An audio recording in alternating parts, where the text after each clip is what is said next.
નસવાડી તાલુકામાં 119 ગામોમાં પોચંબા પાણી પુરવઠા યોજનાનું નર્મદા ફિલ્ટરવાળું પાણી મધ્ય ગુજરાત વીજ કંપનીનું ટ્રાન્સફોર્મર બળી જતાં પાણીનો પુરવઠો બંધ થયો।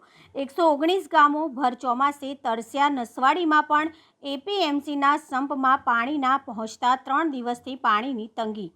નસવાડી તાલુકામાં પોચંબા પાણી પુરવઠા યોજનાના 119 ગામોને ફિલ્ટરવાળું પાણી પહોંચાડવા માટે રાજ્ય સરકાર દ્વારા મધ્ય ગુજરાત વીજ કંપનીને લાખો રૂપિયા બિલ દર માસે ચૂકવે છે, ત્યારે 3થી ટ્રાન્સફોર્મર બળી ગયું છે। પાણી પુરવઠા વિભાગના કર્મચારીને રજૂઆત પણ કરી છે, પરંતુ ટ્રાન્સફોર્મર નવું નાખવામાં ન આવતા પાણીનો પુરવઠો ખોડિયા ગામ પાસેથી પમ્પિંગ કરીને પોચંબા ખાતે પહોંચાડવામાં આવે છે।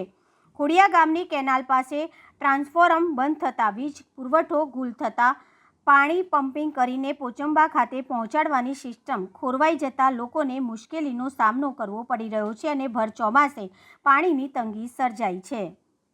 ટીસી બળી ગયું છે, એટલે રિપેર હજુ થયું નહીં દિવસથી। 119 આ બધે અત્યારે અહીંથી પાણી સપ્લાય થતો નહીં। લાઇટ અહીંયા છે કે ખોડિયાથી પાણી આવતું નથી, એટલે ટીસી બળી ગયું। કેનાલમાંથી અહીંયા મોટર ચાલુ કરે, અમારે હવે પમ્પિંગ ચાલતું નથી કે અહીં લાઇટ છે પણ પાણી નથી, એટલે ચાલુ કઈ રીતના કરું?